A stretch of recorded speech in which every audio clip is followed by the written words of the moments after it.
Okey, jadi pada pagi ni suka untuk saya kongsikan beberapa hadis lah insya-Allah daripada bab yang mana Imam Nawawi letakkan babul mujahadah. Bab pada menyatakan bersungguh-sungguh. Terutamanya dalam amalan lah. Tapi kalau guru-guru kita sebut sungguh ni dalam semua pekerjaan. Dalam kerja kita, kita mengaji sungguh, main sungguh. Guru kita kata kalau main bola tu sepak biar cabut palang tu. Bismillahirrahmanirrahim. Bismillahirrahmanirrahim. Alhamdulillahi rabbil alamin hamdan katsiran tayyiban mubarakan fih. Alhamdulillahi ala ni'maihi katsirah allati la tu'ad wa la tuhsa. Alhamdulillahi ala ni'matil Islam walhamdulillahi ala ni'matil iman. Alhamdulillahi ala ni'matil Quran. Alhamdulillah ala ni'mati Muhammadin alaihi salatu wassalam. Alhamdulillah hatta yarda walhamdulillah idza radi. Walhamdulillah ba'da ar-ridha. Walhamdulillah ba'da ar-ridha. Nahmaduhu subhanahu wa ta'ala hamdan kathiran tayyiban mubaraka.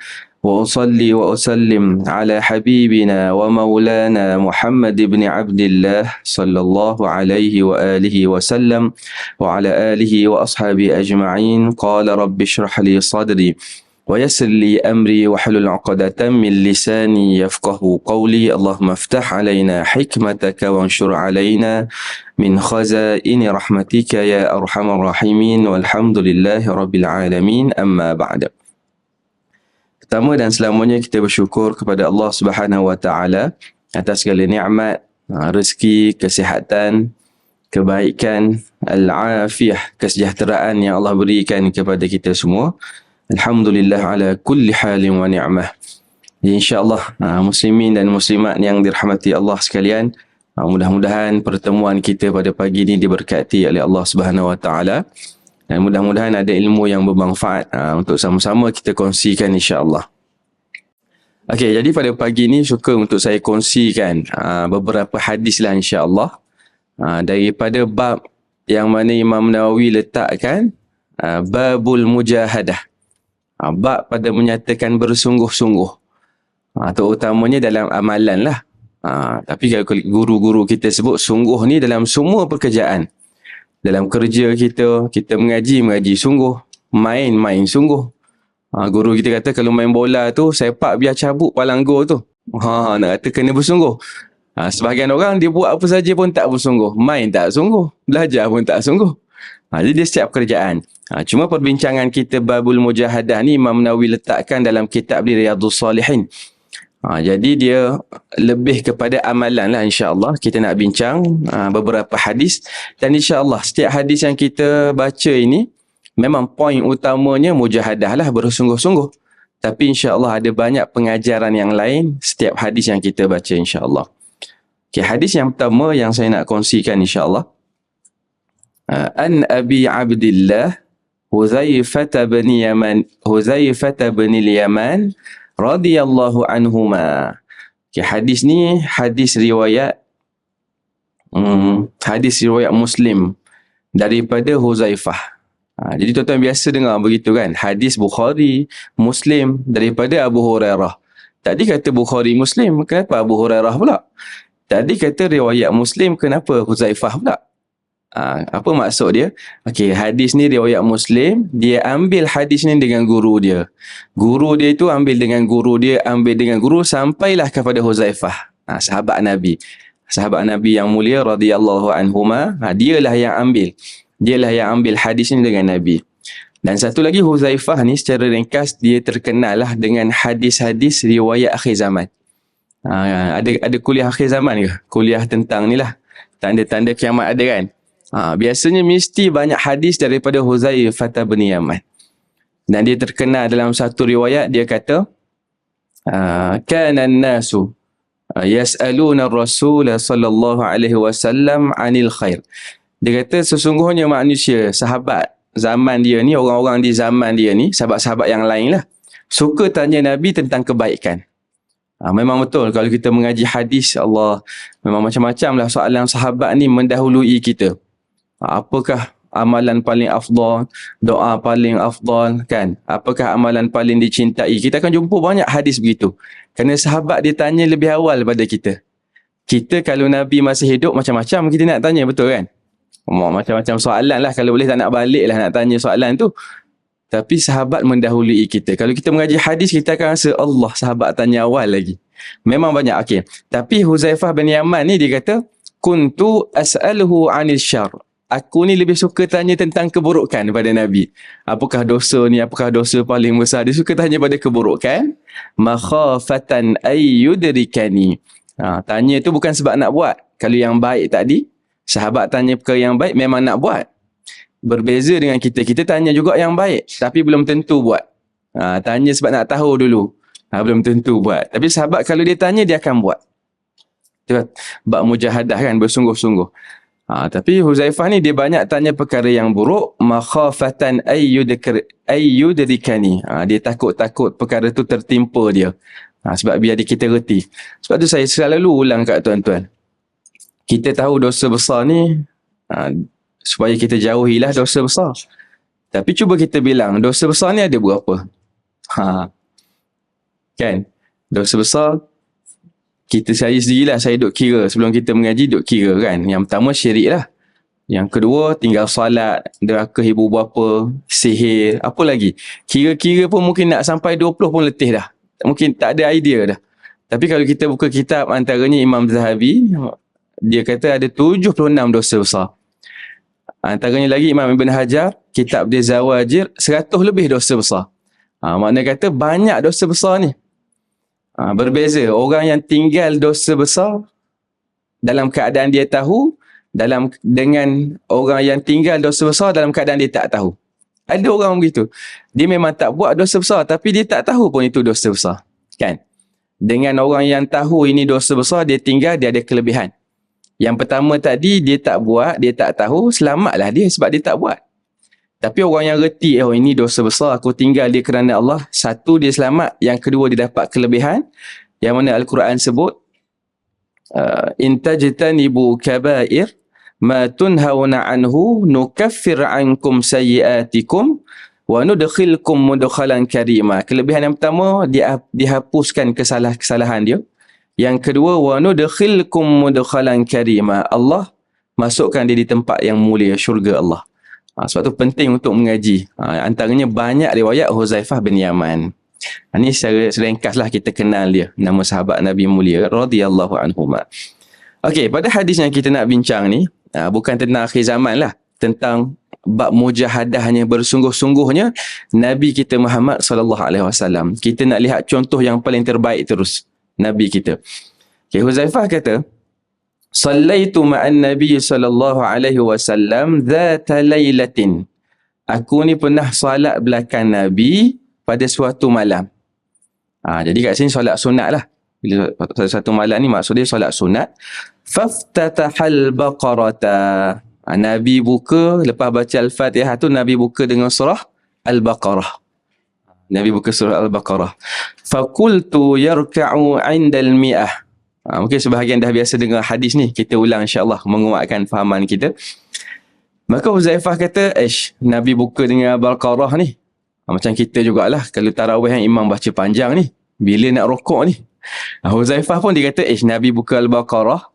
Nabi nak rokok panjang Nabi baca ni. Nabi rokok ayat ke 100 kot ni. Jadi ayat ke 100. Al-Baqarah ni dia ada 200 lebih kot ayat. Cuba cek semula. Ataupun 300, saya lupa pula. Masya Allah. Ayat dia 286 ayat. Masya Allah. Jadi dia kata 100 ni masa dekat separuh dah kan. Mungkin satu rakaat ni ayat ke 100. Maka sampai ke ayat ke 100 tu, summa madha. Nabi teruskan lagi. Maka Huzaifah kali ni fakultu yusalli biha fi raka'atin famadha. Mungkin Nabi nak habiskan satu rakaat ni dengan maksud satu solat tu. Mungkin Nabi nak habiskan satu solat, maknanya 2 rakaat Nabi nak habiskan surah Baqarah ni. Maka tengok Nabi baca panjang lagi, tak jadi pula ni. Yarka'u biha. Mungkin Nabi nak habis Al-Baqarah, Nabi rukuk. Mungkin begitu. Dah 286 tadi. Mungkin habis Al-Baqarah baru rukuk ni. Tiba-tiba habis surah Al-Baqarah, summa ftatahat. Surah apa dulu? Dalam hadis ni Huzaifah kata An-Nisa dulu, masya-Allah. Jadi sini ada pelik sikit lah yang kita akan bincang nanti. Thumma iftataha an-nisaa faqara'aha thumma iftataha ala Imrana faqara'aha. Nabi baca An-Nisa dulu sampai habis satu surah. Lepas tu Nabi buka dengan Ali Imran pula. Macam tuan-tuan, masya-Allah. Ada sebagian tempat saya sebut hadis ni, saya tanya apa yang pelik dalam hadis ni. Tak ada pelik Ustaz. Dia tak tahu. Pelik dia Nabi baca An-Nisa dulu. Sepatutnya Ali Imran. Jadi dia ada hukum dia. Dia ada perbincangan ahli ilmu. Dia panggil pengajaran daripada hadis ni lah. InsyaAllah kita akan bincang nanti. Kita habis dulu terjemahkan hadis ni insyaAllah. Okey. Antara yang penting, Huzaifah kata, yaqra'u mutarassilan. Nabi baca dengan penuh ketenangan, tak laju sangat, tak lambat sangat, ataupun kita kata Nabi baca dengan tartil lah. Tuan-tuan bayangkan, satu rakaat, 3 surah. Berapa juzuk ni? Berapa juzuk? Al-Baqarah saja 2 juzuk setengah kan? Campur 3 surah ni 5 juzuk setengah Nabi baca. Yang ni lah poin yang utama yang Imam Nawawi nak sebut dekat kita, bab mujahadah ni, bersungguhnya Nabi. Tak adalah orang boleh lawan solat Nabi ni. Satu rakaat. Dan biasanya Aisyah kata, isteri Nabi yang mulia kata, qiyam Nabi ni, solat malam Nabi ni, Ramadan ke luar Ramadan, berapa rakaat? Dalam Ramadan ke luar Ramadan ke, biasanya 11 rakaat ataupun 13. Mana kita 8 tutup dengan witir 3 ataupun 5 witir tu. Jadi tuan-tuan bayangkan, kalau satu rakaat pun 5 juzuk setengah, maka banyak lagi lah Nabi baca. Sebab tu biasanya sahabat kadang tu dia risau bila dia qiyam belakang Nabi kalau Ramadan, bimbang ni, memang takut tak sempat sahur. Nak kata Nabi baca qiyam tu sampai dekat-dekat dengan subuh baru berhenti. Saya duk fikir kalau kita solat belakang Nabi orang Melayu ni, memang confirm tak sempat tak sempat sahur dah. Sebab kita sahur macam-macam lauk kita. Sahabat pun yang biasa makan kurma, minum air saja pun bimbang tak sempat sahur dah. Kalau kita lagilah tak sempat. Okay, jadi poin dia, Nabi dalam bab solat sunat memang panjang betul. Mujahadah betul Nabi. Nabi tak cakap saja, Nabi tunjuk contoh yang terbaik lah. Cuma kalau kita nak syarah sikit tentang solat tarawih tadi, kita kena pertengahan lah dalam bab ni. Kadang kita bergaduh kan, nak 20, nak 8. Sebagai masjid adalah mungkin JK dan sebagainya kan. Kadang-kadang ada orang tu nak pergi cari 20 ni sebab dia kata 8 bukan tarawih. Kita ambil pendekatan pertengahan lah. Buat 8 tu tarawih juga. Kan? Kalau orang nak buat 20, tarawih juga insya-Allah. Cuma kita kena tengok, kalau buat 20, atas alasan Sayyidina Umar buat. Sebab apa? Sayyidina Umar buat 20. Sayyidina Umar tengok orang di zaman dia ni pun memang payah nak diri lama. Maksudnya bila diri lama ni dengan Quran lama, dia jadi letih. Jadi banyakkan rakaat. Panjang tetap panjang, tapi dia panjangkan rakaat ni bila kita banyakkan rakaat, jadi bila kita bangun duduk ni dia kurang letih dia kan. Tapi kalau kita baca 8 rakaat, orang yang nak buat sangat 8 rakaat, tapi jangan lupa yang Aisyah sebut tadi. Nabi buat 8 tapi jangan tanya panjang Nabi.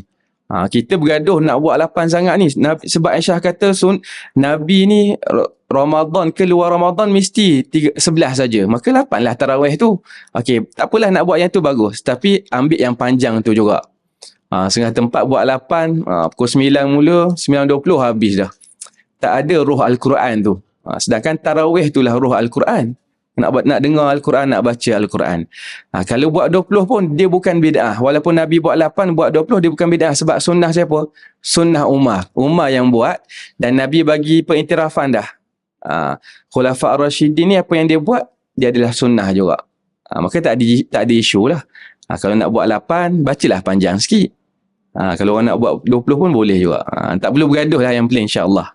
Kalau dengan ilmu ni insyaAllah tak bergaduh gitu. Okey. Saya nak syarah sikit lagi. Bila kata Nabi baca dengan tenang, dengan tartil, saya nak tanya apa maksud tartil? Sebab tuan-tuan ada bekir tajwid ke tadi? Kat sini juga Ada mingguan ke? Masya Allah, maksudnya ada pengajian tajwid. Saya tanya apa maksud tartil? Tajwidul huruf Wa ma'rifatul wukuf. Ni pandangan Sayyidina Ali kan. Tartil ni yang Allah kata bacalah Al-Quran dengan tartil. Warattilil Quran tartila. Ulama khilaf. Apa makna tartil ni? Ni pandangan Sayyidina Ali lah, biasa kita makruf kan. Maksudnya tajwidul huruf wa ma'rifatul wuquf, tahu tempat berhenti. Cuma saya nak kongsi sikit tuan-tuan. Saya pun banyaklah kita duk kaji juga, kita minat juga bab Al-Quran ni kan. Alhamdulillah masa dekat Mesir kita jumpa, kita duk dengar muhadarah ni, ada satu yang disebut oleh Syekh Aiman Rushdi Suwaid. Kenal tak? Syekh Aiman Rushdi Suwaid. Dia pakar Al-Quran zaman kita ni, sekarang ni hidup lagi. Orang Syria. Tuan boleh tengok je kat YouTube ada. Dia pakar rujuk Al-Quran lah. Dia kata maksud tartil ni dia bagi takrifan yang paling mudah. Yang saya sendiri pun bila dengar tu saya ingatlah insya-Allah sampai kiamat lah, sampai mati kita ingat takrifan ni sebab mudah sangat. Dia kata akhrijhu harfan. Allah suruh kita tartil ni, yakni baca Al-Quran ni, keluarkan huruf itu satu persatu. Sebagaimana Huzaifah kata Nabi baca ni mutarassilan, dia dengan penuh ketenangan, tak gopoh-gapah lah, tak cepat tak lambat. Jadi tartil tu begitulah tuan-tuan. Kita keluarkan huruf ni satu persatu. Tapi bukan makna lambat, orang silap faham. Bila keluar huruf satu persatu, bismillahi, bukan begitu. Kata Syekh Aiman Rushdi Suwaid ni, dengan kita melaksanakan setiap hak huruf. Jumpa huruf ba tadi kan, apakah hak huruf ba? Sin. Apa hak huruf sin? Seterusnya lah sampai habis. Setiap huruf tu dia ada dua hak dia. Apa dia tuan-tuan?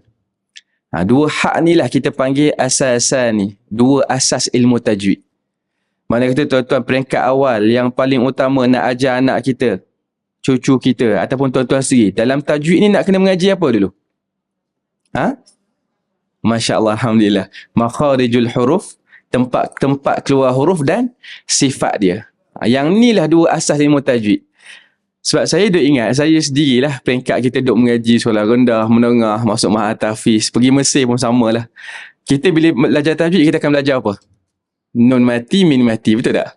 Glamour sangatlah pembelajaran ni. Nun mati bertemu ba, iklab. Ramai kalau kita tanya, sebahagian mungkin. Kat sini semua ingat kot. Kalau ba nun mati bertemu dengan ba, iklab kan? Kalau kita tanya ikhfa dan sebagainya kan? Tapi ramai orang dia tak ingat pun sebenarnya, dia tak ingat hukum nama, tapi kadang tu dia baca betul. Cuma bukanlah kita kata tak penting yang ni, belajar tu bagus. Cuma yang lebih aulawiyat, kalau dia sebut fiqh aulawiyat, kita kata nak belajar apa dulu tajwid? Dua ni, tempat keluar huruf dan sifat huruf. Sebab kalau kita kuasai dua ni tuan-tuan, tuan-tuan akan baca Quran mahir lah, tuan-tuan akan baca dengan betul lah Quran tu. Cuma isu lancar tak lancar tu yang kedua. Lancar tak lancar ni tak ada jalan pintas. Dia kena selalu mengaji lah baru boleh lancar. Cuma kalau kita belajar makhraj huruf, huruf ni ada 28 je kan. Alif hingga ya tu 28 je.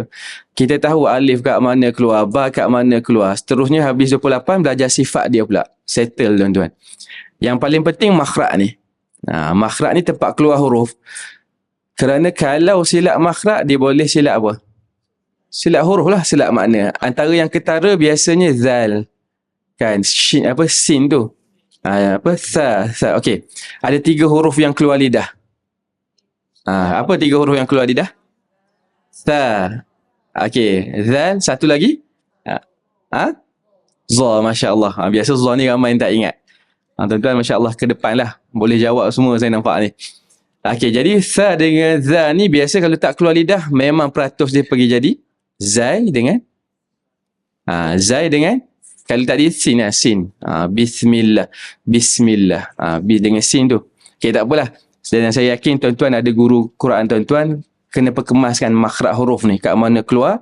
Dan seterusnya pengajian sifat. Sifat ni dia payah sikit. Sebab sifat ni paling kurang setiap huruf ada. Masya Allah, boleh jawab juga, hebat tuan-tuan yang ni. Setiap huruf paling kurang ada 5 sifat. Sebab tu setiap kita nak sebut huruf, satu kita nak tengok hak dia. Yang pertama makhraj. Okey. Bila nak sebut contoh lam, makhraj settle dah la. Makhraj kat mana? Tepi hujung lidah kena belakang gigi atas kan? Bukan, dia kena kat langit keras tu. Tepi hujung lidah la. Okey, settle dah makhraj. Bila nak sebut la, makhraj settle, nak tengok sifat pula. Sifat ni paling kurang ada 5. Paling kurang lah setiap huruf tu. Macam mana kita nak sempurnakan 5 sifat, yang itulah perlu pada pengulangan. Dan Alhamdulillah, kalau salah sifat ni dipanggil kesalahan yang ringan lagi. Berbeza dengan makhraj. Kalau salah makhraj, dipanggil kesalahan yang berat.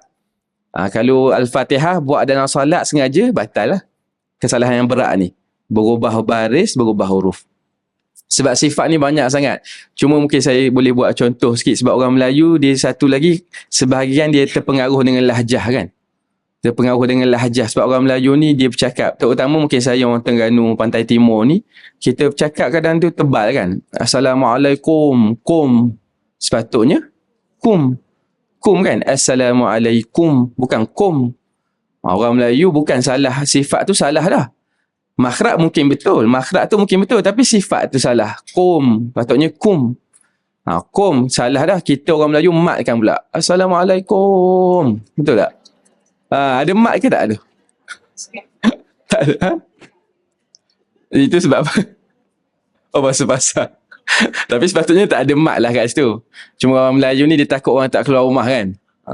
Tapi dalam solat kita tak buat begitu. Bila kita bagi salam, Assalamualaikum warahmatullahi kan. Kum. Sebab tu dia banyak terpengaruh dengan lahjah orang Melayu kita. Antaranya him. Ni orang Terengganu kan, ibu hing. Saya orang Terengganu. Hing, panggil hing. Jadi siratal ladzina an'amta alaihim. Sepatutnya him. Ni tuan-tuan lebih alim lah, masya-Allah. Cuma saya nasihat untuk diri saya, kita perkemahkan makhraj dan sifat bacaan kita cantik insya-Allah. Nun mati, min mati tu bukan kata tak payah belajar. Syekh Aiman Rushdi Suwaid ni dia kata, dia kata itu takmilah saja. Pastikan pandai ni dulu, makhraj dengan sifat, barulah masuk benda-benda tu, dia penyempurna saja. Jadi cantikkan saja, oh kat sini dengung, kat sini panjang sikit, mat ni, mat sekalian 6 rakaat, yang tu mencantikkan lagi. Yang paling penting dua ni. Sebab tu kalau kita betulkan nak ajar anak kita, cucu kita, bagi dia mengaji yang ni dulu. Saya duk fikir banyak tempat silap. Kita duk sibuk yang tu dulu. Nun mati, min mati. Ya wallah alam. Cerita dia nak kata Nabi baca dengan penuh ketenangan, tartil lah. Okey, sambung lagi hadis ni insya-Allah. Okey, idza marra bi ayatin fiha tasbihun sabbaha wa idza marra bi su'alin sa'ala wa idza marra bi ta'awudhin ta'awadha thumma raka'a.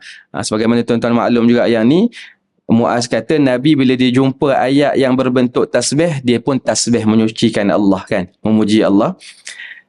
Wa idza marra bi su'alin, ayat-ayat yang berbentuk permintaan, ayat yang syurga, rahmat, maka Nabi minta.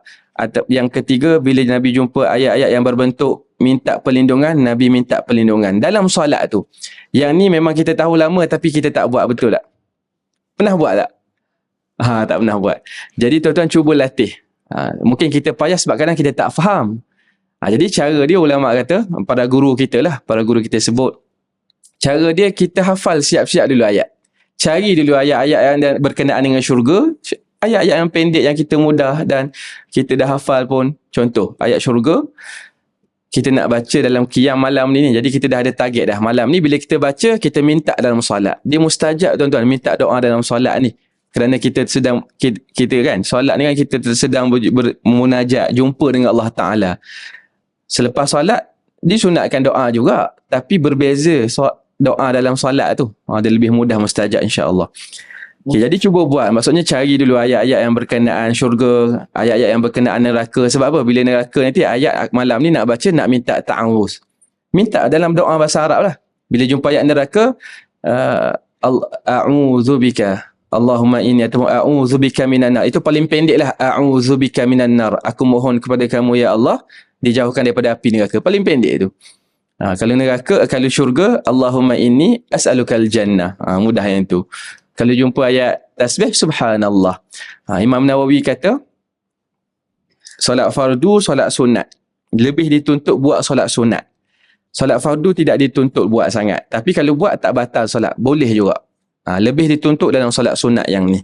Untuk kita minta ni. Cuba kita buat. Dia menjadi sunnah Nabi yang besar lah. InsyaAllah. Okey. Itu 3 perkara. Thumma raka'a, barulah Nabi rukuk. Faja'ala yaqul subhana rabbiyal azim. Fakana ruku'uhu nahwan min qiyamih. Barulah setelah Nabi baca semua tu kan, 5 juzuk setengah tadi, barulah Nabi rukuk. Nabi baca apa? Subhana rabbiyal azim. Dan Muaz kata, Huzaifah kata, rukuk Nabi ni panjang dia seakan-akan qiyam tadi. Bayangkan tuan-tuan, qiyam Nabi tu 5 juzuk setengah Nabi baca, rukuk pun jadi lama juga. Seakan-akan lama macam qiyam. Huzaifah kata, Allahu Akbar. Yang ni tak mampulah kita tuan-tuan. Kita baca 3 pun masa lama dah. Jadi menunjukkan Nabi ulang banyak kali Subhana Rabbiyal Azim. Okey, isu dia dalam hadis Nabi, Nabi baca Subhana Rabbiyal Azim, kita baca Subhana Rabbiyal Azim wa bihamdi. Tambahan ni adalah cadangan daripada para ulama. Kalau tanya boleh tak nak tambah? Jawapan dia boleh. Sebab ada riwayat-riwayat yang lebih umum. Bila mana turun ayat apa? Ayat surah Al-Fath tu kan? Al-Fath. Iza ja'a nasrullahi wal fath. Ayat ni tanda apa? Suka tanya sebab tuan-tuan boleh jawab biasa. Saya suka nak tanya. Ayat ni tanda apa? Okey, Masya Allah. Itu zahir ayat betul lah. Pembukaan kota Mekah. Tapi di sebalik ayat ni, Abdullah bin Abbas kata, Iza ja'a nasrullah. Bila mana datangnya pertolongan Allah dan fath tu kan, pembukaan kota Mekah. Islam menang dah. Islam takluk semula Mekah. Ibn Abbas kata, tafsiran pada ayat ni, ini tanda ajal Nabi. Tanda dekat kematian. Dan Allah ajar Nabi, bila dekat dengan ajal ni, dekat dengan kematian, apa? Akhir sekali ayat tu, Allah ajar supaya buat apa? Fasabbih, bersucikan Allah banyak-banyak. Dekat nak mati ni, saya tuan-tuan, kita tak tahu ajal kita. Kita semua ni senang kata dekat nak mati. Maka Allah ajar Nabi, bila dah tahu ajal dekat nak mati, banyakkan tasbih dengan memujikan Allah. Fasabbih bihamdi rabbika wastaghfir. 3 perkara. Suci Allah, tahmid, ni kan alhamdulillah tu kan, dan minta ampun. Dalam riwayat banyak. Aisyah sebut dalam lebih kurang 4 riwayat. Aisyah kata Nabi baca, bila turun je ayat ni, dalam solat Nabi banyakkan. Dia ada 4 riwayat paling kurang. Antaranya subhanallah wa bihamdih, astaghfirullah wa atubu ilaih. Nabi ulang banyak dalam rukuk Nabi, dalam sujud Nabi. Menunjukkan bacaan dalam rukuk, dalam sujud ni dia banyak, bukan satu je. Jadi tambahan-tambahan tadi, walaupun hadis baca, jadi saya lebih suka begini, kita pertengahan. Kalau orang kata buat subhana rabbiyal azim saja, ataupun subhana rabbiyal ala, okey, cukup, sah solat dia, bahkan dia ikut hadis Nabi, subhana rabbiyal azim, betul. Tapi kalau orang yang tambah, taklah kata sampai batal solat. Ni tambahan ni cadangan daripada ulama kita, antaranya Imam Syafi'i rahimahullah, berdasarkan dalil-dalil yang umum tadi yang saya sebut. Antaranya Nabi baca subhanallahi wa bihamdih, astaghfirullah wa atubu ilaih. Jadi Nabi sendiri banyakkan ni. Kita tuan-tuan, kita tak tahu bila kita mati. Jadi kita pun banyakkan start daripada sekarang ni, terutama orang yang lebih berumur. Kalau kita bincang, betul, sebab secara ghalibnya orang yang lebih berumur, dia lebih dekat dengan kematian. Betul. Mungkin tuan-tuan tak setuju, ustaz muda tak. Memang perbincangan tu lebih kepada, bahkan sebagian ulama letak ni 60 tahun. Kalau orang 60 tahun, dia tak ada keuzuran dah. Dia tak ada alasan dah depan Allah ni. Ada kata 40 tahun. Ada kata start balik lagi. Jadi sebenarnya saya pun kena ambil beringat jugalah, sebab kita kata ajal ni rahsia Allah, kita tak tahu. Kalau kita lihat yang terbaru ni pun, tiba-tiba kan terhempas. Kapal terbang ke apa tu? Dekat Elmina tu, saya tu sebut sebab apa? Elmina ni memang selalu jalan tu lah kita balik. Saya balik ke Sungai Buloh kan. Dekat Gatri, kita akan masuk Elmina, nak pergi ikut belakang tu. Jadi bila baca berita tu, Masya Allah. Nak kata ajal ni di tangan Allah lah. 2 rahsia Allah kita tak tahu. Bila mana kita mati dan di mana kita mati. Kita tak tahu. Mudah-mudahan kita. Tapi tuan-tuan, antara yang penting kan, bila kita sebut yang tu, kadang kalau kita lihat komen, orang Melayu kita ni kadang dia cepat sangat. Tulisan dia ni menggantikan mulut dia lah kan. Allah nak kafarah lah tu. Adalah dosa yang dia buat tu sampai berkecai mayat. Kan? Sampai teruk begitu. Orang Melayu kadang, dia macam silap faham. Kalau orang tu mati dalam salat, mati dalam tengah kuliah mati, Masya Allah, mati dalam iman. Betul lah, tak ada orang nafi. Tapi kalau yang pemandu Grab tadi tu kan, tiba-tiba terhempas, dia keluar rumah, dia niat nak cari nafkah kat suami, kat isteri dia, anak-anak dia kan, dia mati dalam iman juga walaupun berkecai. Kadang jangan cepat judge orang ni. Allah nak bayar tu, Allah bayar cash tu, ada dosa dia buat tu. Jangan begitu tuan-tuan. Cuma antara kelebihan yang kita dapat dari peristiwa tu, memang Allah lebihkan orang yang hafal Quran. Tak kata orang yang lain tu tak bagus, tak. Kita tak kata yang tu. Cuma kita nampak di dunia lagi Allah lebihkan orang yang hafal Quran kan. Kata jasad dia tak dimakan api dan sebagainya. Dan Nabi sendiri pun bila nak kebumikan sahabat, Nabi pilih yang hafal Quran dulu. Ada kelebihan. Ataupun kalau tak hafal Quran, orang yang berdamping dengan Quran lah. Setiap saya baca Quran, sayang Al-Quran dan sebagainya. Itu benda-benda kisah yang memberi pengajaran lah kepada saya dan tuan-tuan, insyaAllah. Okey. Kita sambung lagi. Nabi baca Subhanallahil Azim, panjang rukuk Nabi, seumpama qiyam. Summa qal, Muaz kata Nabi lepas dah rukuk barulah Nabi bangun, Sami Allahu liman hamidah. Dalam riwayat yang lain tambahan Rabbana walakal hamd. Okey, thumma qama qiyaman tawilan qariban mimma raka'a. Nabi bangun semula tu kita panggil i'tidal ke? Huzaifah kata panjang dia sama macam mana, lebih kurang rukuk tadi. Lama Nabi rukuk. Tapi dalam kita tak kita jarang lah, kita tak panjang sangat. Cuma dalam mazhab Syafi'i ni Imam Nawawi kata ada perbahasan dia lah. Kalau qiyam ni bila kita bangun semula tak boleh lama melebihi rukuk ni. Dia boleh jadi batal solat dalam mazhab Syafi'i. Seingat saya lah, saya tak sempat nak kaji sebab tak berlaku sangat kita ni. Memang kita qiyam pun bangun cepat-cepat aje. Tapi bila kita baca, rupanya ada perbahasan. Kalau kita biasa buat, kita akan lebih ingat lah perbahasan tu. Tapi kita pun tak buat sangat. Kita tak berapa ingat. Tapi ada perbahasan dia. Dia tak boleh lama melebihi rukuk ni. Tapi dalam solat sunat Nabi ni, Nabi panjang juga qiyam tapi tak melebihi rukuk ni lah. Dia seakan lama juga. Okey, barulah Nabi sujud. Nabi sujud, Nabi baca Subhana Rabbiyal A'la. Yang ni sama juga. Ada tambahan wa bihamdi tu insya-Allah dibolehkan. Tambahan yang baik. Fakana sujuduhu qariban min qiyamih. Sujud Nabi ni dia seolah seakan-akan dekat lama dia tu macam qiyam tadi. Dia bukan sama dengan rukuk tadi. Dia seakan-akan kembali pada qiyam tadi. Jadi sini ada perbahasan. Yang mana lebih afdal? Panjangkan qiyam ataupun rukuk dengan sujud? Lagi ada jawapan lain tak? Kalau orang jawab sujud afdal, lamakan sujud pun betul. Kalau orang jawab afdal, lamakan qiyam pun betul. Dua-dua ada hujah dia. Cuma saya cenderung pandangan yang ketiga. Sebahagian ahli ilmu kata solat Nabi ni dia ada tanasub dia, ada munasabah dia. Macam kalau Nabi panjangkan qiyam, rukuk dia akan jadi panjang juga. Dia tak macam kita. Contoh, saya buat contoh. Biasanya kita solat isyak kan, macam biasalah imam kita baca, itu tempo yang biasalah. Nak kata tempo Nabi ni dia ada kesinambungan dia. Kalau kita solat isyak macam biasa dekat masjid, tapi kadar rukuk dia samalah macam biasa. Isyak pun imam tak baca panjang kan, kadang setengah muka. Dan kalau yang baca sedap-sedap sikit, biasa satu muka. Jemaah tak marah pun satu muka kan. Okey. Tapi bila qiyam, ini suasana kita Malaysia lah saya nak sebut. Qiyam biasanya imam akan baca panjang, betul tak? Imam akan baca biasanya satu muka ataupun satu muka lebih. Tapi rukuk dia macam sama isyak tadi je, betul tak? Macam solat isyak juga. Dia tak panjangkan sikit. Kebanyakan lah yang saya nampak. Bahkan saya sendiri pun begitu juga tuan-tuan. Sebelum kita mengaji ni, seingat saya pun begitu. Kita solat isyak, okey, kita tak baca panjang sangat. Itulah kadar rukuk kita. Okey, bila kita qiyam esok pagi tu, kita baca panjang qiyam. Tapi rukuk kita sama macam isyak tadi je, kadar dia. Sepatutnya bila qiyam ni kita dah baca panjang, rukuk jadi lama juga sikit. Sujud pun sama. Itulah sifat solat Nabi. Tapi taklah sampai batal. Cuma kalau kita nak cari sunnah betul, itulah cara Nabi buat. Okey, boleh tuan-tuan. Itulah cara dia. Okey, dan saya nak sebut, Nabi ni baca, okey, habis dah hadis ni, Rawahu Muslim. Antara pengajaran yang kita boleh ambil lah daripada hadis ni, yang pertama sekali memang kesungguhan Nabi lah, mujahadah Nabi dalam melakukan amal soleh ni. Nabi baca panjang dalam sunat. Tapi kita kena beringat, ini dalam solat sunat, bukan dalam solat fardu. Sebab dalam solat fardu dia ada hadis yang lain, Nabi larang baca panjang solat fardu.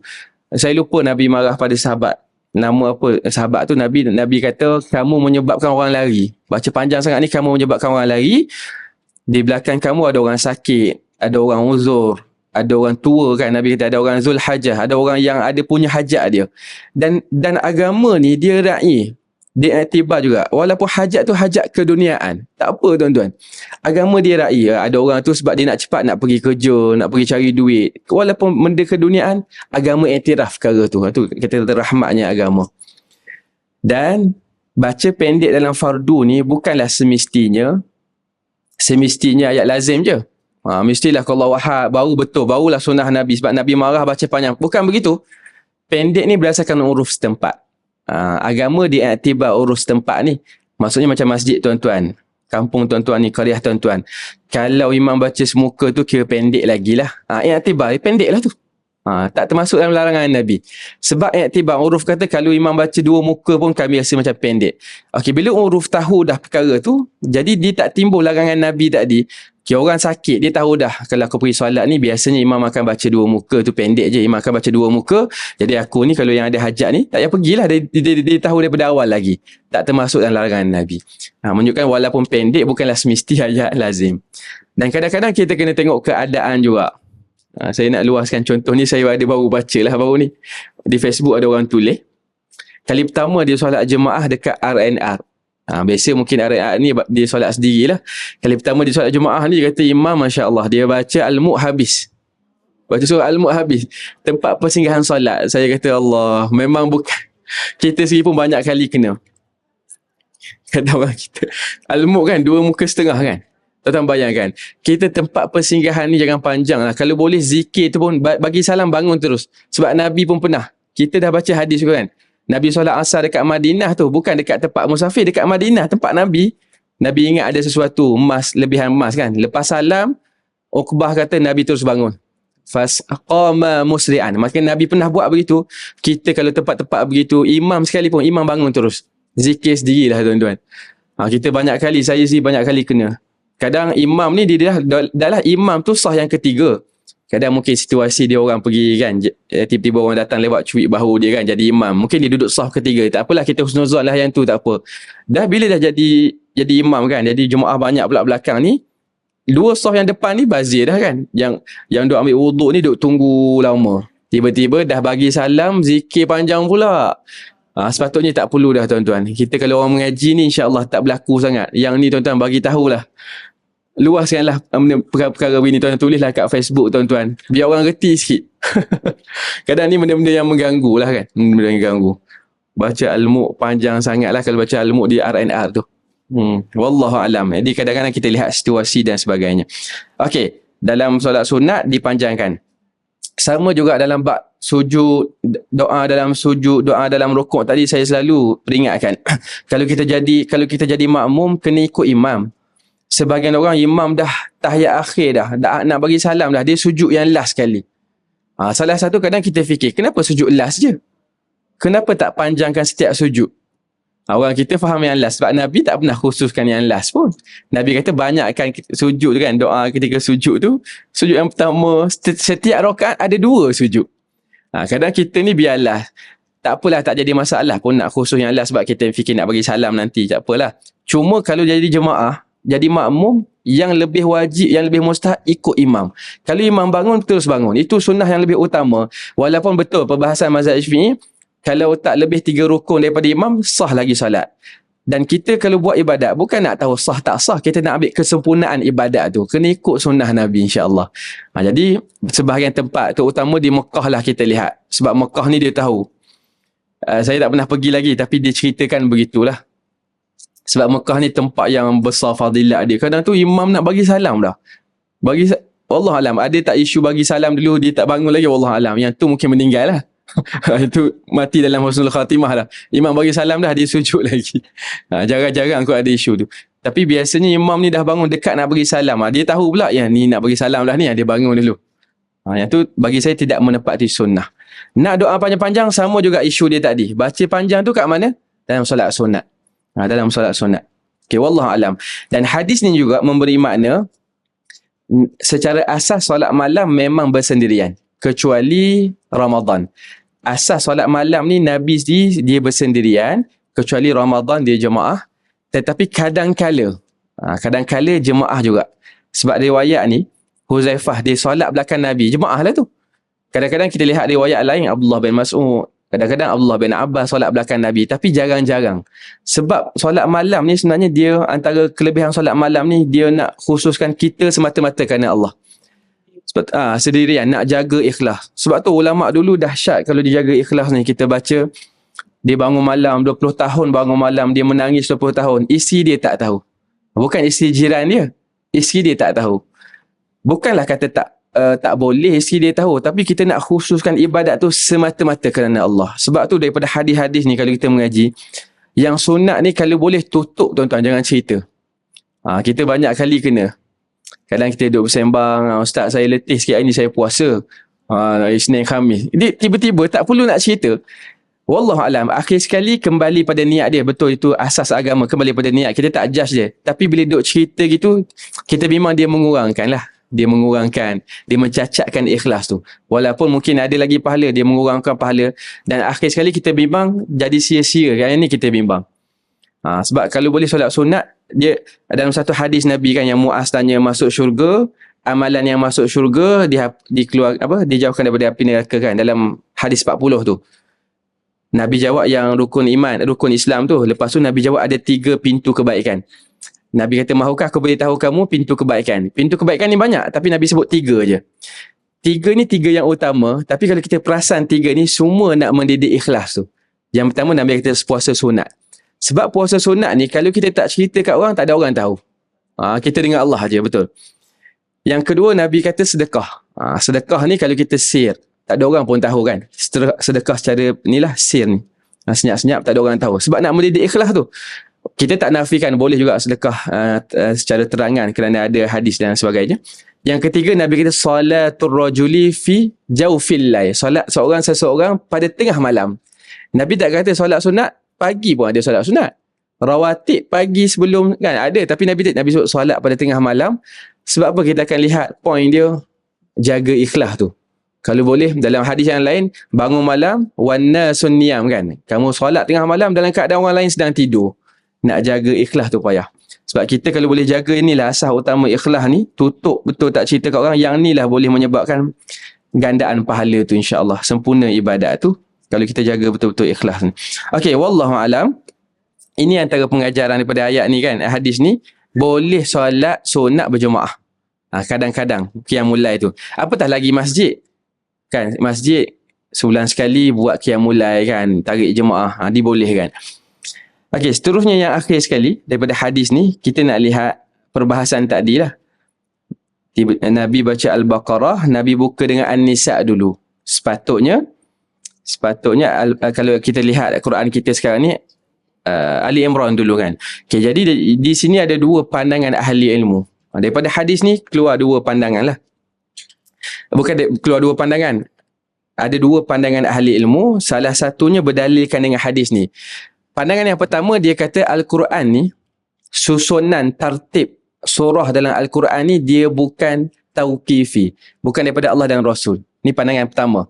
Maksudnya dia datang ni, susunan Al-Quran yang ada kita sekarang. Bukan susunan Al-Quran, susunan surah.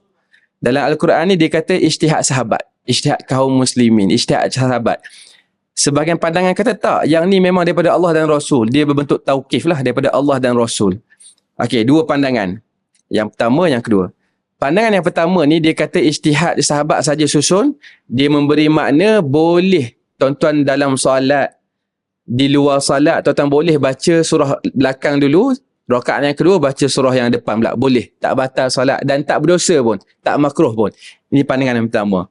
Okey, tuan-tuan cenderung pandangan yang mana setakat ni? Boleh. Okey.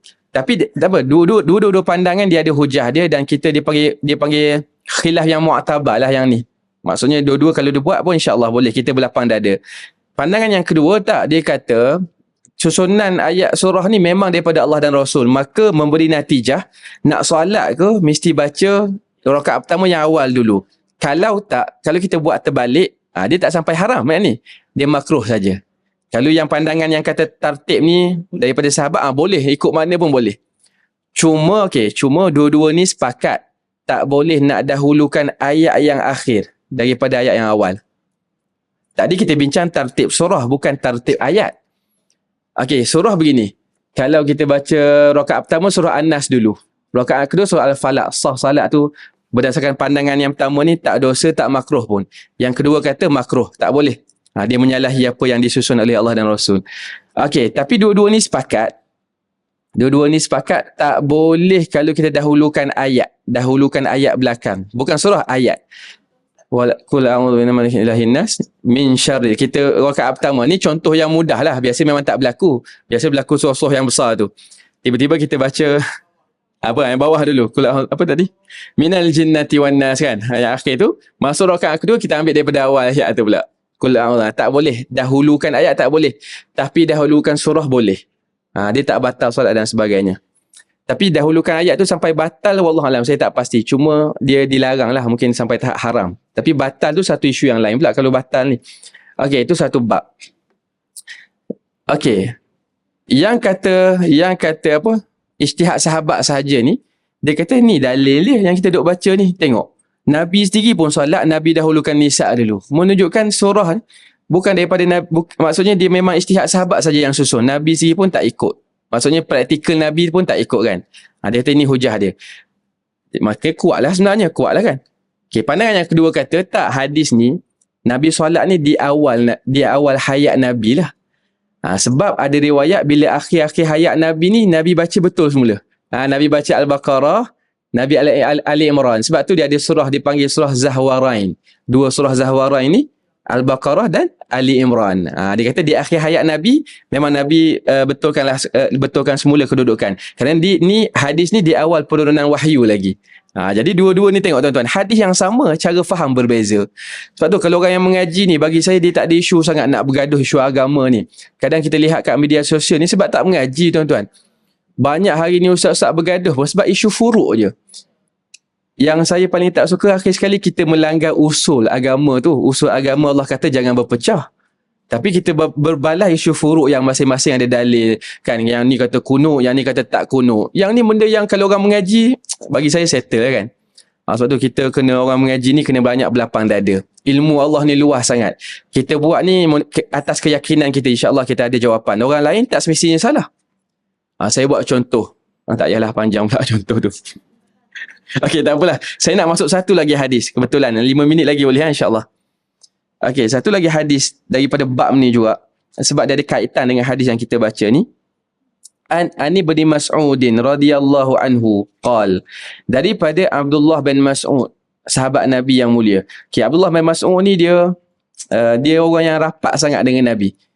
Abu Musa al-Ash'ari kan, sahabat Nabi yang lain, dia kata aku ingat awal-awal ni Abdullah bin Mas'ud ni adik-beradik Nabi. Dia ingat begitu, keluarga Nabi, ahli keluarga Nabi. Sebab kalau jumpa Nabi, jumpa Abdullah bin Mas'ud. Dan dia dikenal lah, Abdullah bin Mas'ud ni memang banyak meriwayatkan hadis. Antara figure-figure besar lah dalam ahli akademik ni di zaman Nabi. Okey, Abdullah bin Mas'ud. Kita ingat nama dia kan, Abdullah bin Mas'ud radhiyallahu anhu, dia kata, Sallaitu ma'an Nabi sallallahu alaihi wasallam lailatan. Aku pernah salat bersama dengan Nabi pada satu malam. Salat malam ni salat sunat. Fa atala al-qiyam hatta hamamtu bi amri su. Nabi panjang qiyam tuan-tuan. Abdullah bin Mas'ud kata Nabi panjang betul qiyam ni sehingga aku rasa macam nak buat benda jahat. Sahabat ada dah perasaan tu. Tuan-tuan lagilah. Kalau kita ni lagilah imam baca panjang, Allah baca dengan tajwid teruk, dia baca panjang, kita memang rasa sakit hati. Betul tuan-tuan? Sahabat pun ada begitu. Nabi jadi imam ni.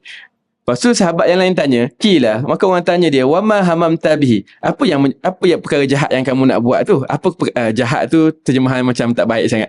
Apa perkara yang tak baik yang kamu nak buat tu?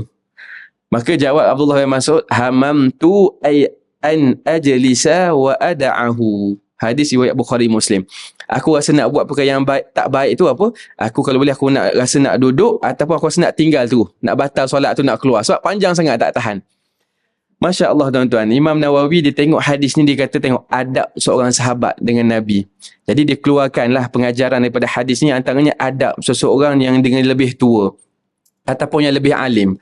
Selama mana orang yang lebih tua, orang yang lebih pengalaman, orang yang lebih alim ni, dia tak buat perkara yang bercanggah dengan syariat, hormatlah dia. Sebab hadis ni kalau tuan-tuan lihat, boleh tak Abdullah bin Mas'ud nak duduk solat sunat? Kalau dia letih, boleh. Benda tu harus. Ataupun dia nak tinggal, boleh tak? Boleh dia nak batalkan solat sunat sebab dia letih sangat. Tapi dia bagi dia kata, dia rasa perkara tu macam perkara yang tak baik bagi dia. Jadi dia teruskan juga. Menunjukkan apa? Adab seorang sahabat tu dengan Nabi. Masya Allah. Jadi daripada hadis ni juga, nak tunjuk poin yang pertama, panjangnya, nak tahkikkan lagi panjangnya qiyam Nabi. Yang kedua, kita dapat hadis ni tentang adab lah. Kita kena lebih menghormati orang yang lebih senior, terutama dalam keilmuan tu insya-Allah. Okey, wallahu alam. Seingat saya tuan-tuan, kita berhenti di sini boleh tak apa, tadi start lewat sikit. Tak apa. Okey, mudah-mudahan ada manfaat lah perbincangan kita ni insya-Allah. Sekali yang baik daripada Allah Taala, sekali yang buruk daripada kelemahan diri saya. Subhanakallahumma bihamdik, nashhadu an la ilaha illa anta, wa nastaghfiruka wa natubu ilaik. Wa sallallahu ala Muhammad wa ala alihi wa sahbihi wa baraka wa sallam walhamdulillahi rabbil alamin.